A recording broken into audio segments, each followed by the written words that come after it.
உங்களுக்கு இந்த வீடியோ பிடிச்சிருந்தா லைக் பண்ணுங்க, ஷேர் பண்ணுங்க, சப்ஸ்கிரைப் பண்ணுங்க, மறக்காம பக்கத்துல பெல் டச் பண்ணுங்க.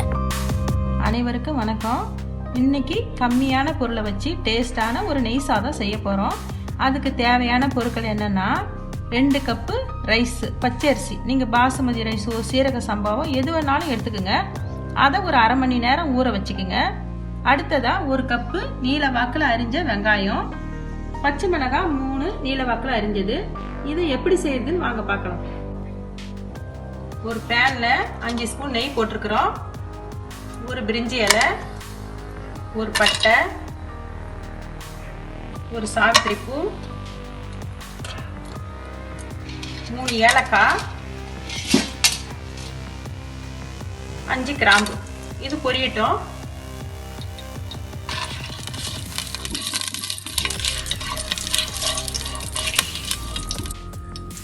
பட்டை கிராம்பெலாம் பொரிஞ்சிச்சு. இப்போ 3 பச்சை மிளகாய் சேர்த்துக்குவோம்.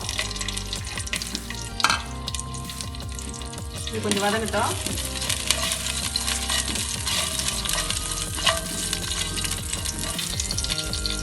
பச்சை மிளகாய் கூடவே 1 ஸ்பூன் அளவுக்கு சீவின இஞ்சி,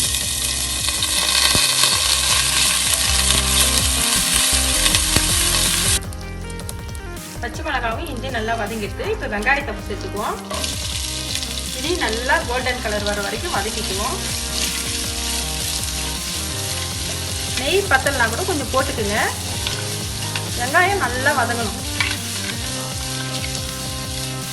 ஒரு கைப்பிடி அளவு முந்திரி பருப்பு எடுத்து நெய்யில் வறுத்துக்கலாம்.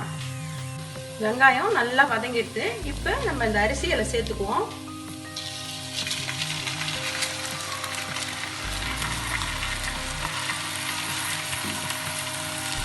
ரெண்டு கப்பு ரைஸுக்கு நான் 4 கப்பு தண்ணி சேர்த்துக்கிறேன்.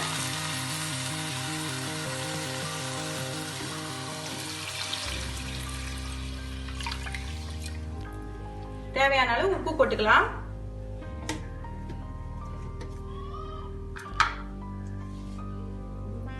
உப்பு உங்களுக்கு எவ்வளவு தேவையோ அந்த அளவுக்கு போட்டுக்குங்க.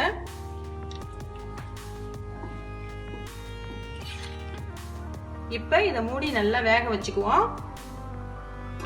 ஒரு 5 நிமிஷத்துக்கு ஒரு தடவை எடுத்து நம்ம கொஞ்சம் நல்லா கிளறி விட்டுக்கலாம். நெய் சாதம் ரெடி ஆயிடுச்சு. இப்ப இதுல வறுத்த முந்திரி பருப்பை சேர்த்துக்குவோம். கொஞ்சமா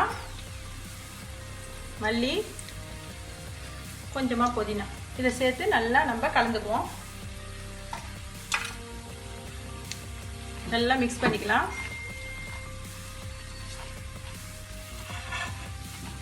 டேஸ்டியான நெய் சாதம் ரெடி ஆயிடுச்சு. இதுக்கு சிக்கன் கிரேவி அல்லது மட்டன் கிரேவி தொட்டு சாப்பிட்டிங்கன்னா சூப்பராக இருக்கும்.